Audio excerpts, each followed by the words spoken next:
Vamos a ponernos de pie para dar inicio, empezar con la oración. Yo invito a mis hermanos que se encuentran alrededor de la congregación, pasen adelante, tomen un asiento. Los hermanos que se encuentran en la cocina, vengan a escuchar la clase, que aquí aprendemos todo, ¿amén? Espíritu Santo de Dios, Señor, te damos las gracias, Padre, por tu bendito y santo amor, Dios. Gracias, Padre, por todo y cada una de las cosas que nos has entregado, Padre, las glorias, para rendirte, Señor, la mejor adoración en agradecimiento, Padre. Dios, no tenemos cómo pagarte, Señor amado, esa bendición que has hecho en la cruz de Calvario por nosotros, Padre. Y la única manera que tenemos para entregarte, Señor, es agradecimiento a tu presencia. Agradecimiento, Señor amado, en forma de adoración, Padre Santo. Gracias te doy, Padre, por cada uno de los hermanos que se encuentran en este lugar, que han venido, Dios amado, a aprender un poco más de tu palabra, Señor. Que tu hermoso Espíritu Santo, Señor amado, sea dotándonos a nosotros, Dios, de conocimiento, de sabiduría y de inteligencia, Dios amado. Gracias te damos por todo y cada una de las cosas, en el nombre poderoso de Jesús. Amén y amén. Amén. Pueden sentarse.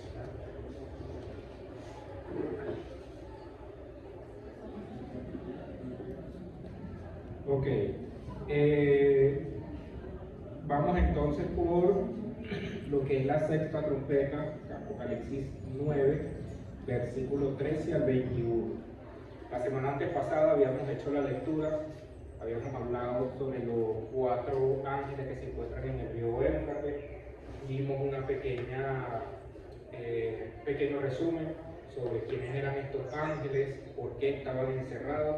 Para eso nos fuimos la semana pasada a lo que es la composición de la tierra. Habíamos hablado de lo que era Pangea, les mostramos algunas imágenes para que pudieran comprender un poco, ¿verdad? Vamos entonces, capítulo 9. Del 13 al 21, ¿ok? Vamos a volver a leer el texto para continuar donde habíamos quedado, ¿no? Quien tenga la lectura me acompaña, por favor. Del 13 al 21.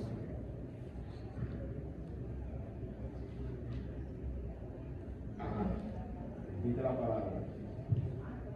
Dice: el sexto ángel tocó trompeta y oí una voz de entre los 4 cuernos del altar de oro que estaba delante de Dios, diciendo al sexto ángel que tenía la trompeta: desata a los 4 ángeles que están atados junto al gran río Éufrates. Y fueron desatados los 4 ángeles que estaban preparados para la hora, día, mes y año, a fin de matar a la tercera parte de los hombres.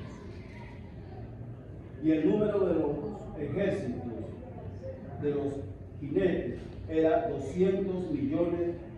Yo oí su número, así vi en visión los caballos y sus jinetes, los cuales tenían corazas de fuego, de zafiro y de azufre, y las cabezas de los caballos eran como cabezas de leones, y de su boca salía fuego, humo y azufre.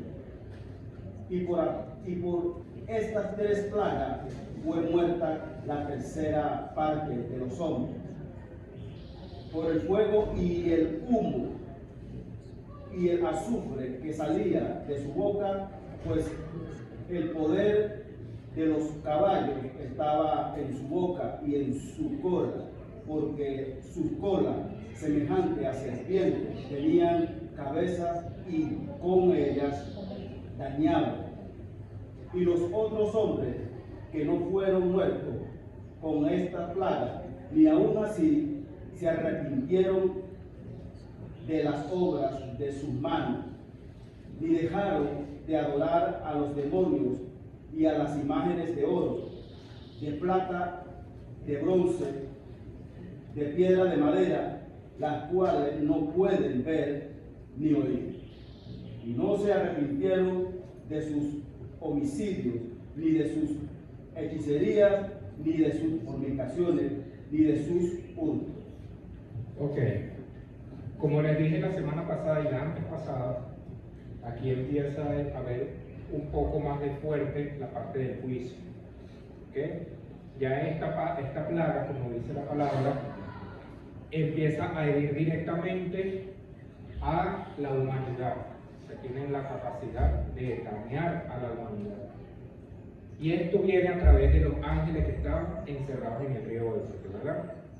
Ahora bien, ¿por qué el río Éufrates? Vamos un poco de historia.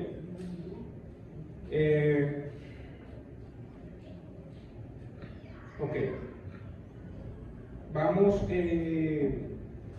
a hablar un poco sobre lo que es la imagen del río Éufrates. Siempre se usa esta dirección de las invasiones contra Israel. Los enemigos de Israel provenían del Éufrates.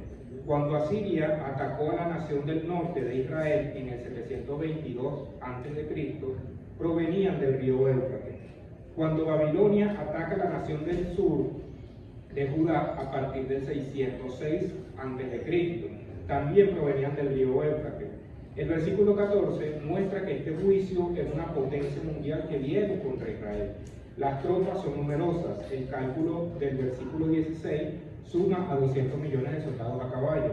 Este número no debe interpretarse literalmente, al igual que ninguno de los números anteriores. Escuchar que 200 millones de soldados a caballo vienen contra una nación, es algo diezmado.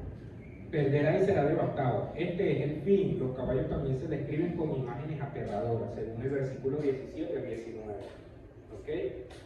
Desde el capítulo 6 hemos observado que Dios envía estos juicios para que la nación se aparte de los pecados. Dios les ha llamado al arrepentimiento. Los versículos 20 y 21 revelan que los juicios parciales no tuvieron el efecto deseado. Nadie se arrepintió. En Apocalipsis 6 señalamos que Dios envía juicio sobre la nación, no solo para que se arrepientan, sino también para que se arrepientan las otras naciones. Como decía los dos últimos versículos, a pesar de que una matanza, a pesar de que hay sufrimiento, ninguno de los moradores que quedaban en la tierra en ese momento se arrepentían. Seguían adorando a los dioses, en este caso al estatua que pudieron haber hecho del anticristo, al estatua que pudieron haber hecho de la bestia, los seguían adorando. Seguían perdidos entre sus placeres carnales. Amén. Ahora bien, fíjense lo que dice: acérquense naciones a oír, presten atención pueblos. Esto es Isaías 34 del 1 al 5. Oiga la tierra y todo lo que la llena, el mundo y todo lo que de él procede, porque Jehová está enfurecido contra las naciones y furioso contra todo su ejército. Los ha consagrado a la destrucción, los ha entregado a la matanza. Sus muertos serán arrojados afuera, y el hedor de sus cadáveres se elevará. Los montes se llenarán de sangre, todo el ejército del cielo se pudrirá, y los cielos se enrollarán como un pergamino. Todo su ejército caerá, como caen las hojas de la vid, como caen las hojas de la higuera, porque mi espada ha bebido se sacia en los cielos. He aquí que desciende para juicio sobre Edom, sobre el pueblo que ha consagrado la destrucción. Esto es una profecía de Isaías, ¿ok? Conforme a los tiempos que se van a vivir. Dice el mismo Isaías, capítulo 2, versículos 19 al 21. Y entrarán los hombres en las cuevas de las rocas y en las grietas de la tierra, huyendo del terror del Señor y del esplendor de su majestad, cuando Él se levante para aterrorizar la tierra. En aquel día los hombres desecharán sus ídolos de plata y sus ídolos de oro, que se hicieron para adorar, y los arrojarán a los topos y a los murciélagos, para entrar en las cuevas de las rocas y en las hendiduras de los acantilados, huyendo del terror del Señor y del resplandor de su majestad, cuando Él se levante a aterrorizar la tierra. Profecías que hablaba Isaías para el tiempo venidero. ¿Ok? Es un tiempo que, aunque Apocalipsis lo nombra, los profetas en el Antiguo Testamento lo detallan un poco más de las cosas que van a acontecer. En Isaías 34, Edom es objeto de la ira de Dios, pero Dios exhorta a las naciones a prestar atención y cambiar. En Isaías 2, Judá y Jerusalén son objeto de la ira de Dios, pero la humanidad debía desechar sus ídolos y sus pecados. Sin embargo, no lo hicieron. Por lo tanto, los juicios deben continuar, pues merecen la ira de Dios a causa de sus pecados. Esto quiere decir que a pesar de que esta sexta trompeta sonó y trajo ira a la humanidad, fueron soltados 4 seres que destruyeron parte de la humanidad, y estas quienes quedaron no obedecieron, no se apartaron, el juicio continúa.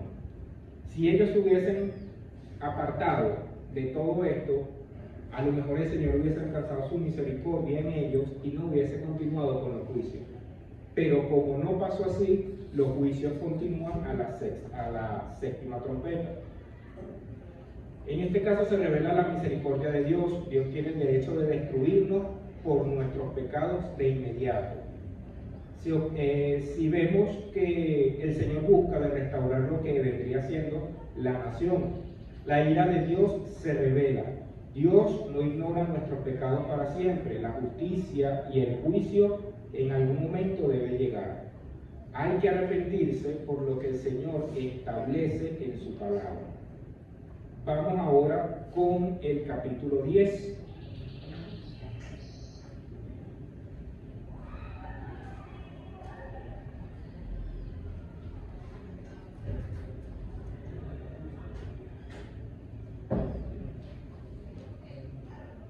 Aquí vamos a encontrar, de todo el capítulo 10, aquí vamos a encontrar una pausa, una segunda pausa, al igual que hubo con los sellos. ¿Recuerdan? Que antes de que sonara, que había en el séptimo sello, hubo una pausa. Aquí vamos a encontrar una segunda pausa entre las trompetas, antes de que sonara la séptima trompeta. Alguien que me acompañe con la lectura, el 10 completo, por favor. Sí.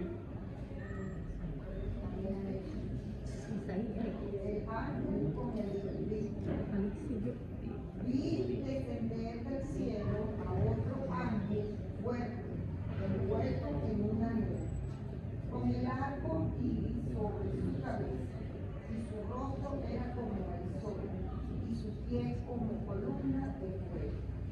Tenía en su mano un librito abierto, y puso sus pies derechos sobre el mar, y el izquierdo sobre la tierra, y clamó a gran voz, como ruge un león. Y cuando hubo clamado, 7 truenos emitieron sus voces. Cuando los 7 truenos hubieron emitido sus voces, yo iba a escribir, pero oí una voz del cielo que me decía: sella las cosas que los 7 truenos han hecho, que no las escribas. Y el ángel que vi en pie sobre el mar y sobre la tierra levantó su mano al cielo y juró por el que vive por los siglos de los siglos, que creó el cielo y las cosas que están en él, y la tierra y las cosas que están en él, y el mar y las cosas que están en él, que el tiempo no sería más, sino que en el día de la voz del séptimo ángel, cuando él comience a tocar la vida, el ministerio de Dios se consumirá, como Él lo anunció a sus siervos los profetas. La voz que oí del cielo habló otra vez conmigo y dijo: ve y toma el librito que está abierto en la mano del ángel, que está en pie sobre el mar y sobre la tierra. Y fui al ángel diciéndole que me diese el librito, y él me dijo: toma y cómelo, y te amargará el viento, pero en tu boca será dulce como la miel. Entonces tomé el librito de la mano del ángel y lo comí, y era dulce en mi boca como la miel, pero cuando lo hubo comido, amargó mi piel. Y él me dijo: es necesario que profeticen otra vez sobre muchos pueblos, naciones, lenguas y reyes. Fíjense que, como les dije hace un momento, aquí hay un interludio antes del toque de la séptima trompeta.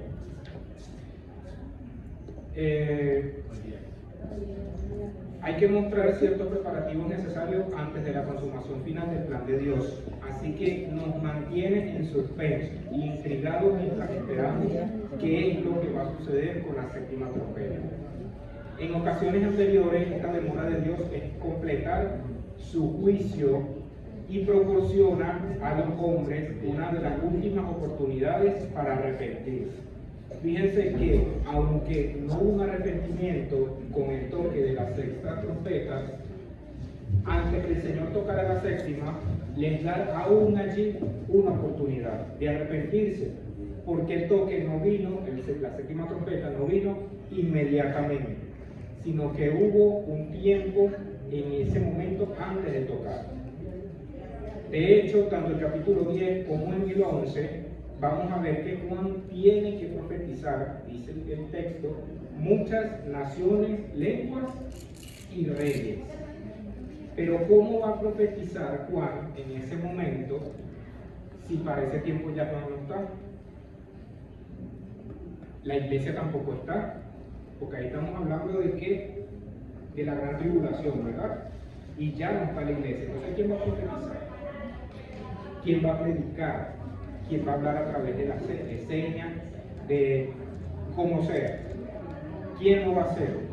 Pero ahí el Señor está diciendo que va a haber alguien que lo haga, que va a profetizar, va a predicar.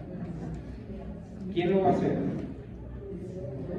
Si bajan su vista a la palabra, el capítulo 11 tiene la respuesta. ¿Qué dice ahí? Algunas Biblias tienen título y dice los dos testigos. Ellos son los que se van a encargar de predicar y profetizar en las naciones. Pero ¿quiénes son estos dos testigos? Ahorita vamos a meternos para allá. Si da el tiempo, si no, lo vamos para la semana que viene. Vamos entonces a desglosar un poco lo que es el capítulo 10. Versículo 1 dice: vi descender del cielo a otro ángel fuerte, envuelto en una nube, con el arco iris sobre su cabeza, y su rostro era como el sol, y sus pies como columnas de fuego. Como en otras ocasiones a lo largo de Apocalipsis, Dios utiliza a un ángel para llegar a Juan y revelarle lo que va a acontecer. Ahora bien, aunque ya han aparecido diferentes ángeles en lo que llevamos en el estudio del libro del Apocalipsis, hasta este momento muy poco se ha dicho acerca de los aspectos. Casi siempre nombramos a los ángeles, pero nunca los escribimos. ¿Okay?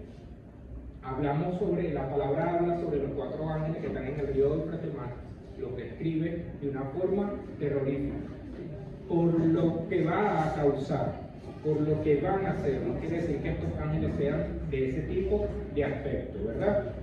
Cuando empezamos con el capítulo 8, si mal no recuerdo, describíamos a los 4 seres que se encuentran en el trono de Dios.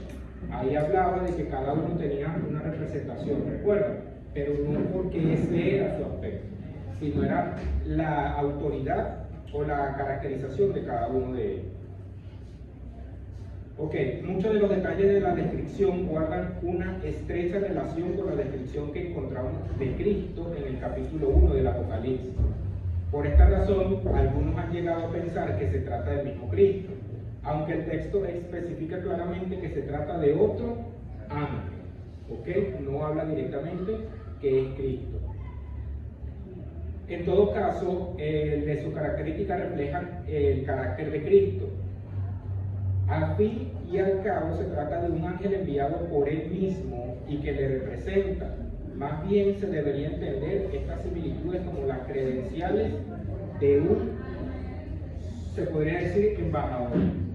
Cuando hay un embajador en otro país, siendo de Venezuela, tiene que ser el representante del país al que esté enviado. De alguna manera, él es la figura presidencial de donde salió, ya sea de Venezuela para Colombia, Estados Unidos para Venezuela. La persona que vaya es un representante del presidente como tal, de la nación de donde viene. Este ángel es un representante de Cristo, tiene una similitud, ¿ok? Vuelvo y repito, si vemos la descripción de este ángel en el capítulo 10, tiene las mismas similitudes y facultades que Cristo cuando Juan empieza a describir en el capítulo 1. ¿Okay? Habla de autoridad, habla de que tiene poder o le fue entregado poder para hacer algo en específico, entregado directamente por Cristo. ¿Se entendió? Si notamos también, este ángel desciende del cielo, dice, vi descender del cielo. Esto indica que el escenario de esta nueva visión vuelve a ser en la tierra, aunque este detalle es más importante porque señala que el ángel es un enviado del cielo por parte de Dios con una misión y una digna en específico. En cuanto a la descripción del ángel, Juan comienza diciendo que era otro ángel fuerte. Quizá era un ángel que pertenecía a la misma clase o rango que es mencionado en Apocalipsis capítulo 5. Vamos a leerlo rápidamente para traer un poco a memoria que fue lo que hablamos allí. Apocalipsis capítulo 5, versículo 2.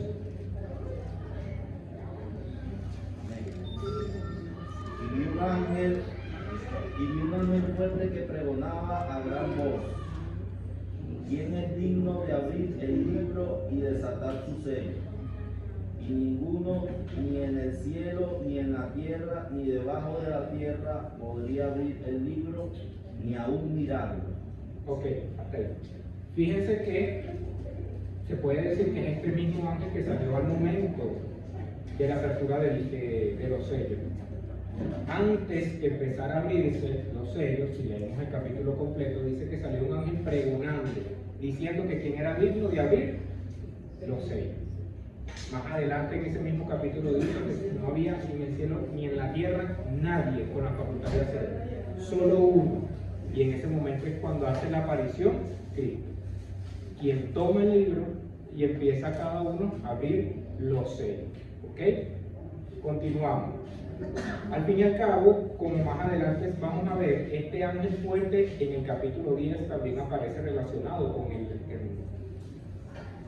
de los sellos. Y fue un ángel fuerte, nos indica su poder especial para actuar. El resto de la descripción nos muestra a un ángel absolutamente deslumbrante. Para empezar, venía envuelto en una nube. Una posible interpretación es que vistiera el ropaje del cielo sobre sus poderosos hombros, lo que nos indicaría su colosal tamaño. Pero también cabe la posibilidad de que, dada la importancia de su misión divina, usara el mismo vehículo oficial. Recordemos lo que dice el salmista, Salmo 104, capítulo 104, versículo 13. El que pone las nubes por su carroza, el que anda sobre las alas del viento, refiriéndose directamente a Jehová. Y otra tercera posibilidad es que relacionemos esta nube con aquella otra con la que Cristo vendrá a juzgar a este mundo en su segunda venida en gloria. Apocalipsis capítulo 1, versículo 7, Apocalipsis 14, del 14 al 16 y Mateo 24, 30. Repito, Apocalipsis 1, versículo 7, Apocalipsis 14, del 14 al 16 y Mateo 24, 30.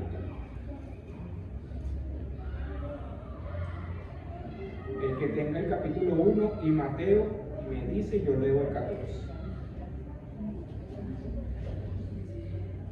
¿Cómo que ministro?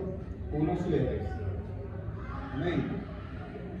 He aquí que viene con las nubes, y todo ojo le verá, y los que le traspasaron y todos los linajes de la tierra harán lamentación por él. Sí, amén. Aquí indica que Cristo va a venir en una nube.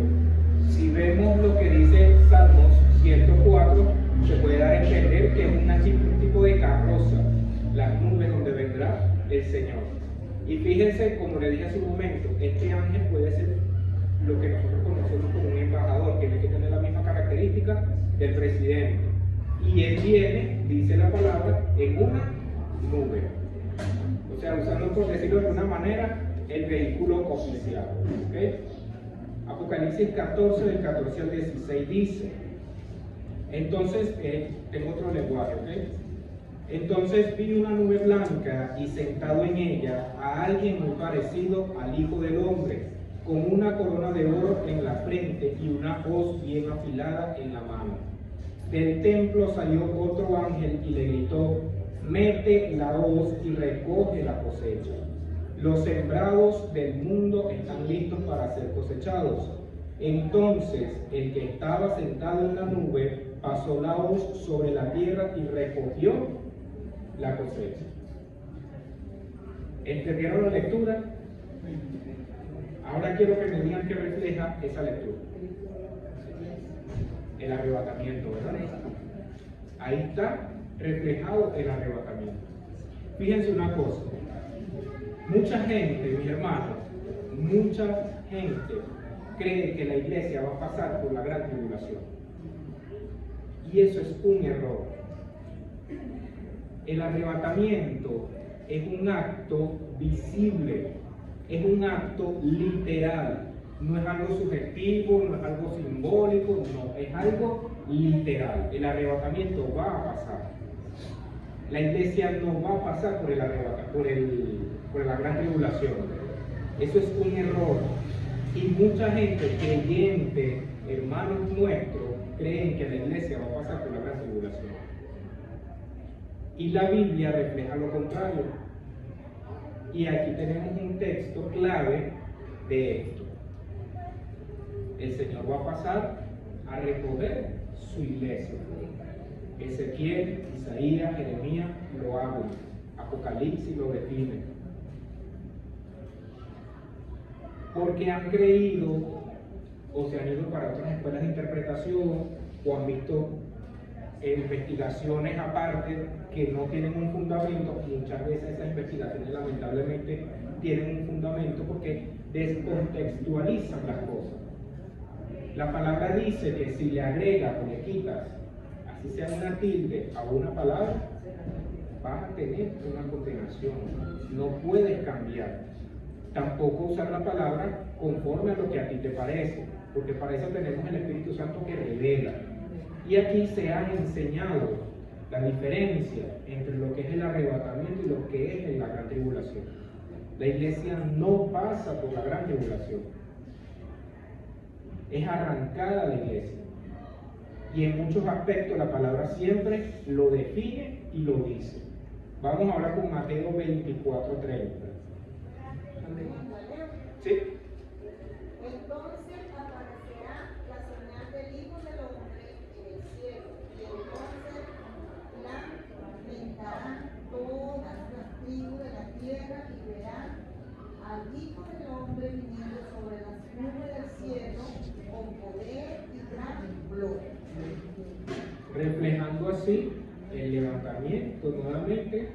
figura de la iglesia. Cuando esa figura aparezca, esa no es la segunda venida de Cristo.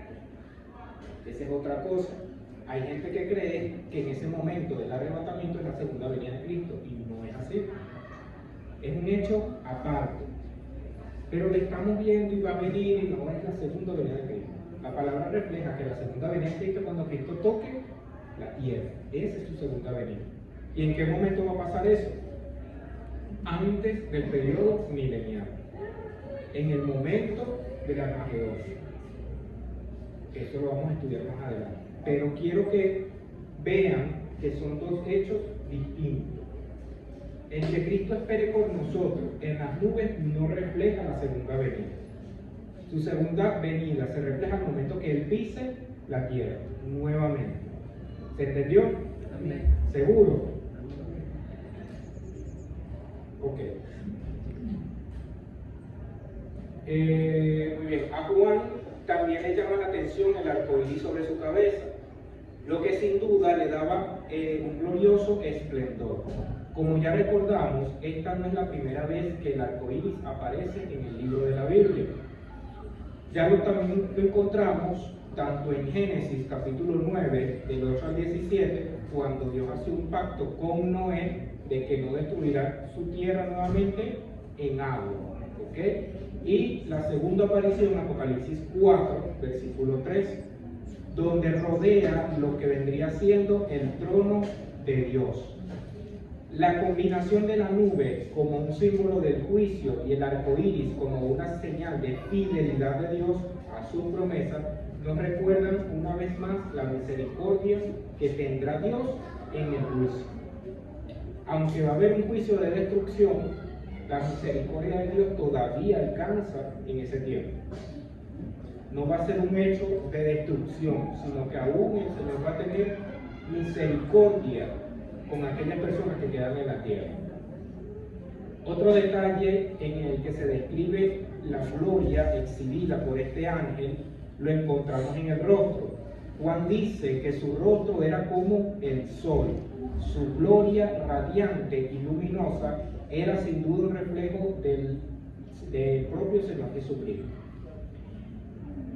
Si vamos a cuando Jehová se le aparecía a algunas personas en el Antiguo Testamento, vamos a usar como ejemplo a Moisés en el monte con la zarza ardiente, sabemos que al momento que Moisés descendió, él tuvo que tapar su rostro, porque su rostro resplandecía, ¿verdad?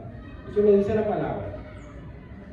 Quiere decir que si un hombre que nada más tuvo, vamos a poner par de horas con Jehová en ese momento, su rostro resplandecía, imagínense los ángeles que no tienen ni 2 horas, ni 1 año, ni nada, tienen milenios con él. ¿Cómo resplandecía su rostro? Y llevándolo a este ángel en particular, vuelvo y repito, habla de que tiene una autoridad y una actitud de Cristo. Refleja a Cristo. Lo que debe ser un embajador, reflejar la presencia y la autoridad de quien es enviado. Por último, dice que sus pies como columnas de fuego, estables, resplandeciendo de hermosura y fuerza. Además, si lo relacionamos con la columna de fuego con la que Dios acompañó a Israel en su peregrinaje por el desierto, nos sugiere la presencia de Dios con su pueblo y su protección. Ahora, un libro abierto. ¿Qué significa este libro? El versículo 2 del capítulo 10 dice que tenía en su mano un libro abierto. Después de describir el aspecto del ángel, Juan nos dice que tenía un libro abierto en sus manos. Más adelante, versículo del 8 al 11, dice que hay una voz en el cielo que le mandó a Juan que tomara este libro y que se lo comiera. Este libro, después de lo cual debería profetizar. Una vez que te lo comes, tienes que profetizar, dice la palabra, a toda la nación, a todo pueblo, a toda lengua. Por lo tanto, podemos pensar que el contenido de este libro estaba relacionado con el mensaje de la palabra de Dios para los hombres de ese tiempo. Quizás los juicios que todavía no estaban por venir. Fíjense que aunque Juan no iba a estar en este tiempo, ni va a estar en el tiempo futuro de la gran tribulación, a él se le dio una orden: come de este libro, después de cuando vas a profetizar. Pero ¿qué era lo que contenía ese libro? Hay muchas personas que dicen que tenían misterios escondidos que no pudo haber sido revelado. En cierta manera sí, llegó un tiempo en que el Señor le dijo: nada más vas a ver y no vas a decir nada, no vas a escribir nada de lo que está bien. Le dijo el Señor a Juan, pero lo demás sí lo vas a hablar. Ahí hay un misterio. ¿Qué le reveló Dios en ese momento? ¿Qué va a pasar en el futuro? Que no podía decir. Era algo fuerte, porque si vemos el estudio de las trompetas, de las copas que lo vamos a ver más adelante, y de los sellos que ya vimos, habla de puro juicio y destrucción. Pero habrá algo más fuerte que eso que el Señor le dijo que no lo escribiera. Por eso es que es importante leer la palabra, porque ahí están los misterios. Es algo que no va a ser revelado, será revelado en el momento que acontezca. Y gracias a Dios que nosotros no vamos a estar allí, porque si el Señor le pidió a Juan que no hablara, es que porque es algo fuerte. Gracias a Dios que nosotros no vamos a estar en ese momento. Amén. Por otro lado, este librito contrasta con el libro que encontramos en Apocalipsis 5.1, en la lectura que acabamos de hablar. Al menos hay dos diferencias. En primer lugar, para describir el que el ángel tenía en su mano, se usa un diminutivo, librito. Quiere decir que no es el mismo que habla el capítulo 5, ¿ok? Exacto, indicándonos claramente que era de menor tamaño, quizá porque solo contenía una parte de la revelación del programa de Dios para el establecimiento de su reino en este mundo. Puede ser que hable del periodo milenial. O estaba comprimido, dice el hermano, ¿ok? O era un archivo PDF, que ahora tiene más capacidad y menos peso. Ok. Quizá solamente contenía la parte de la revelación. A diferencia del primer libro, este librito no estaba sellado, dándonos a entender que su contenido no estaba oculto o que estaba listo para ser revelado. Quizá no sea descabellado pensar que el contenido de este librito guarde relación con la parte del libro de los 7 sellos, que ya había sido abierto, pero todavía no había sido revelado completamente. Los 7 truenos, ¿qué hora es? Ok, 5 minutos más. Los 7 truenos. Y puso su pie derecho sobre el mar y el izquierdo sobre la tierra, y clamó a gran voz, como ruge un león. Y cuando hubo clamado, 7 truenos emitieron sus voces. Cuando los 7 truenos hubieron emitido sus voces, yo iba a escribir, pero oí una voz del cielo que me decía: sella las cosas que los 7 truenos han dicho, y no las escribes. Lo que acabamos de decir.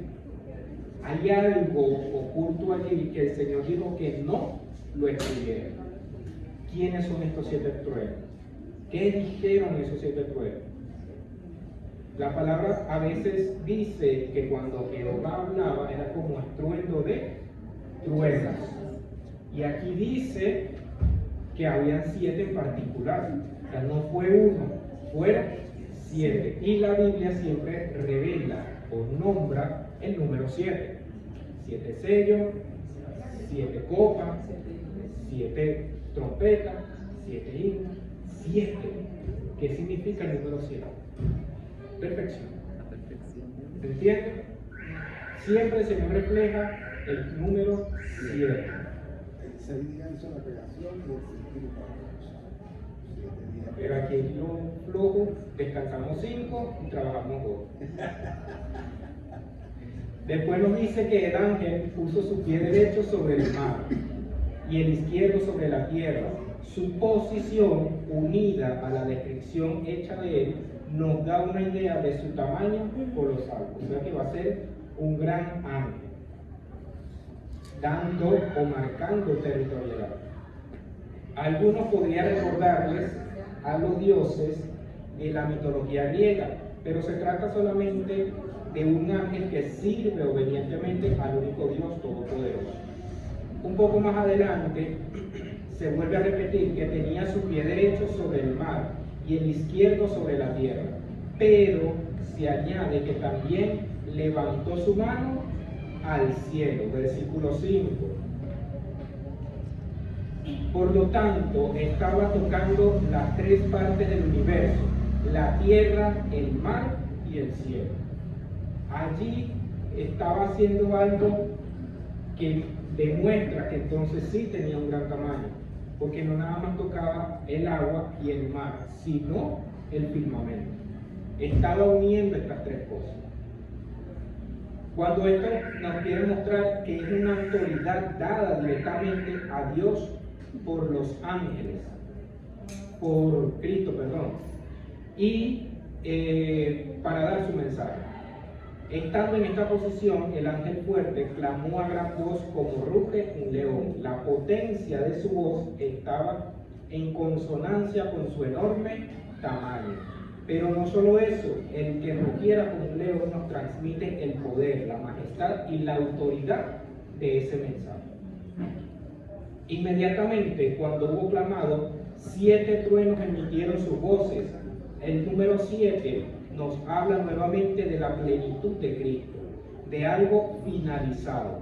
Y los truenos que emitieron sus voces nos rugieron dos cosas. Por un lado, podemos interpretarlo como la aprobación divina a la misión que este ángel fuerte estaba a punto de dar, tal como ocurrió con el mismo Señor Jesucristo durante su ministerio terrenal, Juan 12, del 28 al 33. Pero también podemos asociar estos truenos con el juicio de Dios, tal como aparece en otras partes de la Escritura: Salmo 18, 14, Salmo 29 del 3 al 11 y Jeremías 25 del 30 al 31. Se lo voy a repetir para que lo anoten, pero lo leen en sus casas.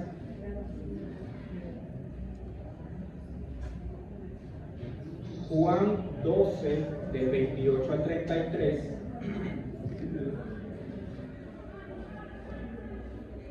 Salmo 18, 14, 18, 14, Salmo 29, del 3 al 11, y Jeremías 25, del 30 al 31. Eso lo leen en sus casas y la semana que viene lo leemos aquí y lo debatimos un poco. ¿Ok? Ajá. ¿Perdón? Juan 12 del 28 al 33. ¿Ok? Vamos a dejarlo hasta aquí y la semana que viene continuamos entonces con los 7 truenos y el mensaje que traía. Amén. Vamos a ponernos de pie.